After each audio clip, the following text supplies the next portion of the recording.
नमस्कार दोस्तों, आज के हमारे इस वीडियो में हम आपके लिए सफला एकादशी की व्रत कथा लेकर आए हैं।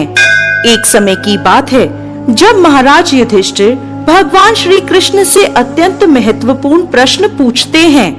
हे जनार्दन, पौष मास के कृष्ण पक्ष में कौन सी एकादशी आती है और किस प्रकार इसका पालन करना चाहिए? कृपया इस बारे में मुझे बताएं। युधिष्ठिर महाराज की बात सुनकर भगवान केशव बोले, हे धर्मराज, पौष मास के कृष्ण पक्ष में आने वाली एकादशी का नाम सफला एकादशी है। इस एकादशी के दिन भक्तों को भगवान नारायण के विग्रह की पूजा अर्चना करनी चाहिए। मैं आपको सफला एकादशी की पौराणिक कथा सुनाता हूँ, ध्यान पूर्वक सुनिए। एक समय चंपावती नाम की एक सुंदर नगरी थी, जहाँ माहिष्मत नाम के एक अत्यंत पराक्रमी और धर्मनिष्ठ राजा राज्य करते थे। उनके 4 पुत्र थे। राजा का सबसे ज्येष्ठ पुत्र लुम्पक सदैव पाप कर्मों में लिप्त रहता था। स्त्री दुराचार, जुआ खेलना, ब्राह्मण और शास्त्रों का अपमान करना, वैष्णवों की निंदा करना उसके लिए सामान्य कार्य थे। उनके इन पाप कर्मों का असर राज्य पर पड़ने लगा। एक दिन राजा माहिष्मत ने उसे अपने राज्य से निष्कासित कर दिया। लुम्पक राज्य के बाहर के एक जंगल में रहने लगा, लेकिन अभी भी उसकी पापमय प्रवृत्ति में कोई कमी नहीं आई। वो दिन में जंगल के प्राणियों का शिकार करता और उनके मांस का भक्षण करता था, और रात्रि के समय नगर में जाकर लूटपाट करता था। अनेक बार लोगों ने उसे चोरी और लूटपाट करते पकड़ा भी था, लेकिन लुम्पक के पाप कर्मों का अंत नहीं हुआ। वो जंगल में एक अति प्राचीन विशाल भगवान श्री हरि के प्रिय पीपल के पेड़ के नीचे रहता था। इस प्रकार काफी समय बीत गया। आखिरकार उसके जीवन के परिवर्तन का समय आ ही गया। एक दिन संयोगवश पौष मास की ठंड के कारण वो सारी रात सो नहीं पाया। शीत लहरों से बचने के लिए उसके पास पर्याप्त वस्त्र नहीं थे। पौष कृष्ण पक्ष की दशमी के दिन वो सारी रात जागता रहा।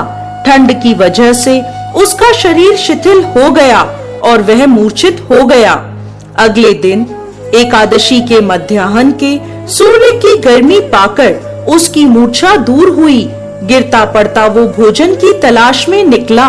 पशुओं को मारने में असमर्थ था, अतः पेड़ के नीचे गिरे हुए फल उठाकर वो वापस उसी पीपल के वृक्ष के नीचे आ गया। उस समय तक सूर्यास्त हो चुका था।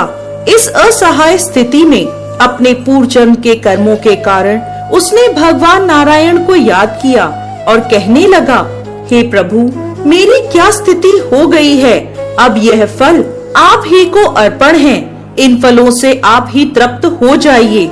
उस रात्रि भी ठंड के कारण वो सारी रात जागता रहा और भगवान का स्मरण करता रहा। इस प्रकार अनजाने में उसका एकादशी के व्रत का पालन हो गया। अनजाने में की गई इस तपस्या से भगवान प्रसन्न हो गए। अगले दिन सूर्योदय होते ही एक सफेद तेजस्वी घोड़ा लुम्पक के पास आकर खड़ा हो गया। उसी क्षण एक आकाशवाणी हुई, हे वत्स, ये घोड़ा तुम्हारे लिए आया है। भगवान नारायण की असीम कृपा और सफला एकादशी का नियम पूर्वक पालन करने के कारण तुम्हारे समस्त पाप नष्ट हो गए हैं।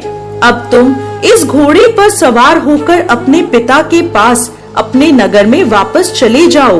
तुम्हारा राज्य तुम्हें वापस मिल जाएगा। ऐसी आकाशवाणी सुनकर वह गदगद हो गया। सफला एकादशी से अर्जित पुण्य फल के कारण उसका शरीर पुनः कांतिमान हो गया। उसी क्षण वो अपने राज्य को वापस आया और अपने पिता से क्षमा याचना करने लगा और उन्हें सारा वृत्तांत कह सुनाया। उसके पिता ने जब उसे समस्त सद्गुणों से युक्त देखा तो वह अत्यंत प्रसन्न हुए और लुम्पक को राज्य का कार्यभार संभलाकर वो वन को तपस्या के लिए चले गए। इस प्रकार लुम्पक ने अपने राजकुमार होने के सभी दायित्वों को निभाया।